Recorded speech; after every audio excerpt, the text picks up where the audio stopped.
Shout out to G-Man Boxing.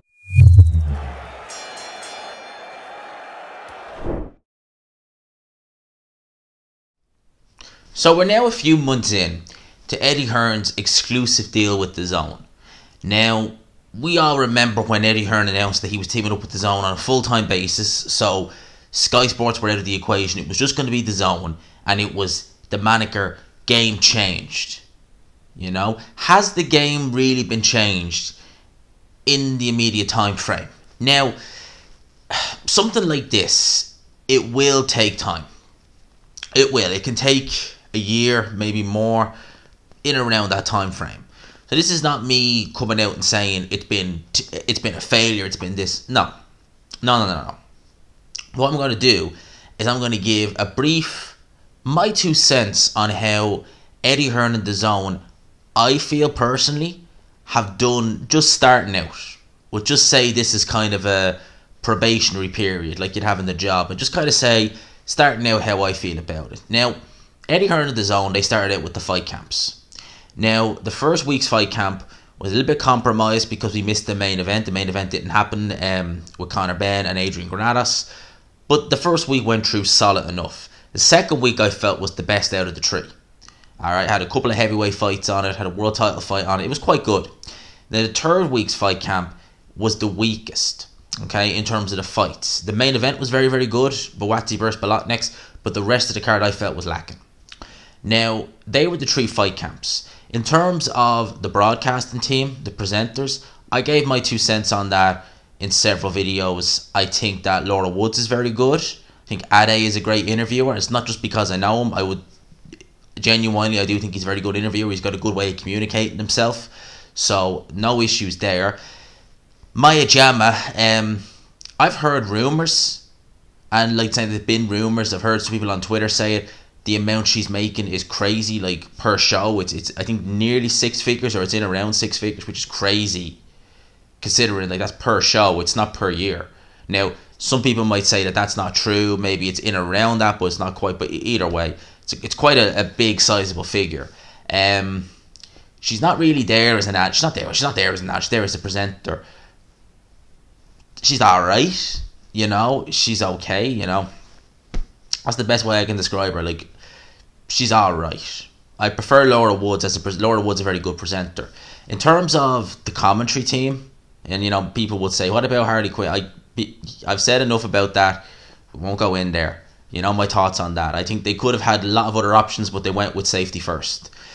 In terms of the commentary team, again, game changed. Mike Costello, I'm just going to say I've not really enjoyed him on commentary, to be honest with you, in any of the fights. It's not really done it for me, Mike Costello on commentary. Andy Lee is a good commentator, but he says it himself. He doesn't like scoring fights. So some people would have seen a couple of his scorecards and said, Andy, what the hell are you doing? He's come out and admitted, look, I don't like scoring fights. So my scorecards are going to be way off. In which case I think they should really just... I'd love a Harold Letterman type figure. You're not going to get someone as, you know... I don't want to say good. Some of his scorecards were a bit eyebrow raisers. But in terms of just a character like Harold Letterman, you'd be very hard pushed to find someone like that. But at least get maybe a judge for in-between rounds. You know, so you can get a better understanding of how the fight is going, rather than someone who, his own admission, he doesn't like scoring fights. So if he has one fight this way, it's going to be all over the place. So commentary team, I think they could improve. Will they do it anytime soon? Probably looking at next year before they start changing things around in the commentary team, I would imagine. But in terms of their subsequent shows since, they said after fight camp that they'd be increasing the price from £2 a month to £8 a month. Now that didn't surprise me. The one thing I think that they missed the trick with was they should have announced a schedule when they announced they were upping the price, because at the time we didn't have a schedule. It was just I think we had Warrant and Lara, that was it. So I think that if you're going to do something like that where you're going to up the price, at least show the people what they're getting before doing it. So move on to subsequent cards. We had Warrant and Lara, which on paper was a good card. It was okay. It was okay. The Joshua card didn't happen on Dazn. It happened on Sky Sports. We've had a couple of cards, like the Spanish card. We had one over there in Italy. They've always been a part of Dazn. They don't tend to do great numbers. Some of the fights you'll have will be quite good. They're kind of gems there, like Leharaga.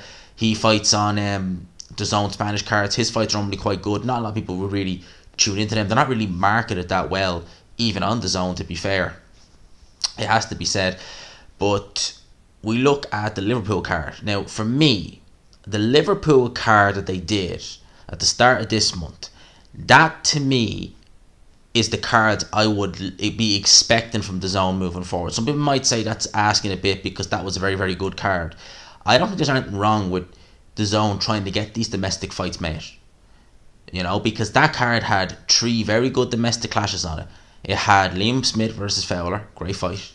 Had that brilliant fight between Cheeseman and Troy Williams. And it also had that good fight between JJ Metcalf and Kieran Conway. Cards like that, if we can get more just standard cards like that, I'd be very pleased. Because that card for me was brilliant. It also had Shannon Courtney getting, getting beat as well, which was, I enjoyed that. I did. I know it sounds mean, but I did. I really enjoyed watching that, I have to say. But we move on to the card coming up next week. You know, obviously Dylan White was meant to be the headliner. It's no longer happening. It's a very weak card. It's a very weak card, even if you had Dylan White on it. If that hadn't happened, it's still a very weak card. I think that Dazn at this stage are going through some growing pains. I think that a lot of people, a complaint that was coming around from Fight Camp was that it was basically like Sky 2.0. So you were essentially watching a Sky Sports show just without Adam Smith, Matthew Macklin, if that makes sense, without Johnny Nelson. And I think they're realistic complaints to have. I think they're I can't really argue with them. I don't think the production value, now I gave him the benefit of the doubt with the Fight Camp shows because it is quite difficult to do a good production in someone's back garden. You're very limited by space. The production on Dazn has improved over the years, but it's still nowhere near where Sky is. In terms of subscriptions, I don't think that Dazn would have hit the subscription numbers that they've wanted. I've seen a lot of people comment on my videos, subsequent videos, saying they're binning their subscriptions at this stage because they don't feel they're getting value for money. Now, Dazn is cheap. £8 a month is reasonable, but they feel that they're not getting what they deserve for that, and I have to respect their decision. Like obviously, I speaking as if I'm working for Dazn, I'm not. But if that's their decision to go elsewhere, I can't really argue with it. I'm sticking around because I think that there is still hope. I think we're going through some growing pains with Dazn at the minute, but that's me being maybe optimistic. It could get, God knows what could happen. As I look on the horizon, they're really not announcing many more fight cards. I think between now and the end of the year, unless any more get announced, we're going to take next week's out of the equation. It's happening, but we're just not going to count that. We've 2 cards after next week's, which is the Sheffield card and then the card in Manchester. Now, the card in Manchester, which is Parker Chisora 2, that no longer has to compete with Josh Taylor. Alright, because Josh Taylor's pulled out with an injury. That fight's getting rescheduled. I think Dazn and Eddie Hearn, I think Eddie Hearn more so is really realising now how much Sky helped with the marketing of his events, because there have been fight shows like even last weekend on that boxer show on Sky. You see that show trending on Twitter. You don't see any Dazn cards trending on Twitter. You don't see that. In terms of the platform Sky have, however many million people will watch Man City versus Liverpool, however many million people will watch United versus Liverpool, United versus City, Spurs, etc. If they're running boxing adverts during that, it's very good. Likewise, if they're running that on darts, Formula 1, etc. The Sky platform, the marketing point of view is so good for boxing that even if you have Boxer who are on Sky Sports now along with Wasserman, they're able to get eyes on their shows. Now fair enough, they did put some of them free onto YouTube, like the Huey Fury fight last week, but because they're able to basically play the boxing during say football, darts, it's getting to an audience. They're using names like Chris Eubank Jr. Dazn don't really have that. I mean, and I had to laugh at this, when you're watching the Dazn app, they're advertising their own app to you whilst you're subscribed to the app, which I had to laugh at. The only thing I can think of is that they know people are streaming illegally and they're trying to, get to them and say, please don't do this illegally, download our app. Because I mean, if you're watching it on the app, that means you're subscribed. So why would you want to be downloading and subscribing an app you're already subscribed to? Logic. So I think Eddie Hearn and Dazn are missing Sky Sport. I think Eddie Hearn are missing Sky Sports being able to market them and give them that little platform. As I said, football, millions of views, darts, millions of etc, millions of views, which are then, and then Sky Sports News, obviously stuff like that. You've Adam Smith, who commentates on darts. He chucks the old boxing reference in there as well. So you've all that kind of to work with when you're with Sky. Whereas Eddie Hearn doesn't have that now. I guess I said it once, I'll say it again. I think Dazn are in kind of growing pain phase. I think it will get better. I think we will get better cards announced. They're talking about going down the road of pay-per-view, which I'm not happy about.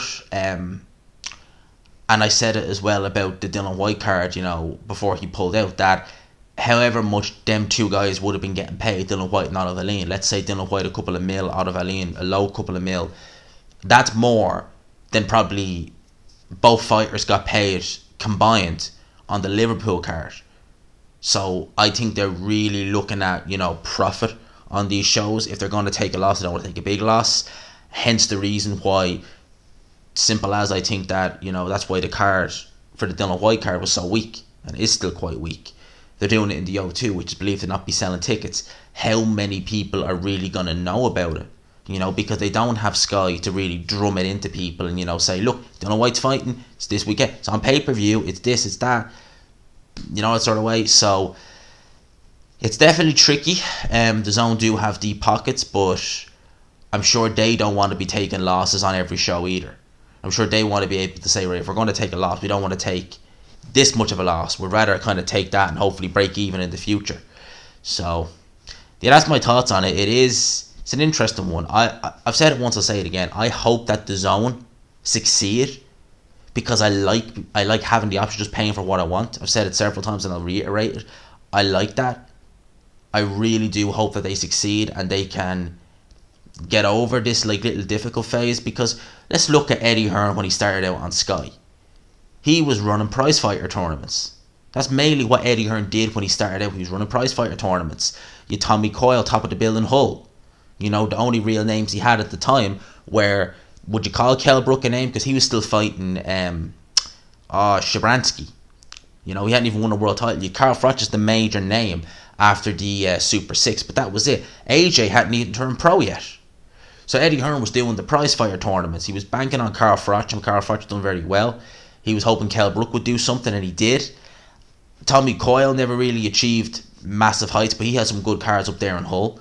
So that was really it. And you look at some of the old cards he was putting out on Sky, and they weren't great. I'm sure if YouTubers were around, in 2011, 2012, and they were doing a full breakdown of a card, you'd look at it and you'd say, it's quite a weak card. He's doing prize fire tournaments, like what's happening on Sky Sports now with Boxer. So you have to give them time. I guess with Eddie Hearn, people would say, well, that was then when Matchroom were just coming back to boxing after the gap, and Barry was still doing some shows. It's a bit different. He's got an established roster of fighters. I get that, and that's a fair point, and I'll hold my hands with that. That is a fair point. But I still think a promoter going from somewhere where he's been for the last decade to a brand new platform exclusively, it's going to have some growing pains. I do think he needs to change up the lineup of presenters. That one thing I do, and I mean every aspect. I think some people like Mike Costello. Mike Costello has a voice for radio, not television. That's the best way to describe him. I don't mean that in a different, but when you hear Mike Costello's voice, it brings you back to the 1930s, listening to the radio talker, the radio commentator, not on TV.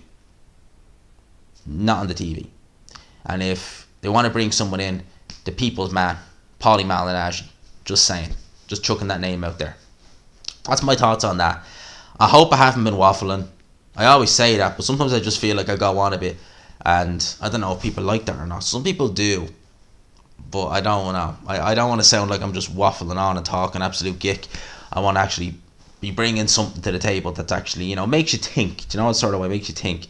So that's my thoughts on Dazn and Eddie Hearn thus far. Growing pains, but I'm optimistic I'm optimistic it will get better.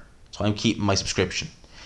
That's my thoughts. I hope you enjoyed the video. If you could, please leave a like, subscribe of course if you haven't already, hit the notification bell, keep you guys updated with any future videos. For now, lads and lassies, I'll talk to you.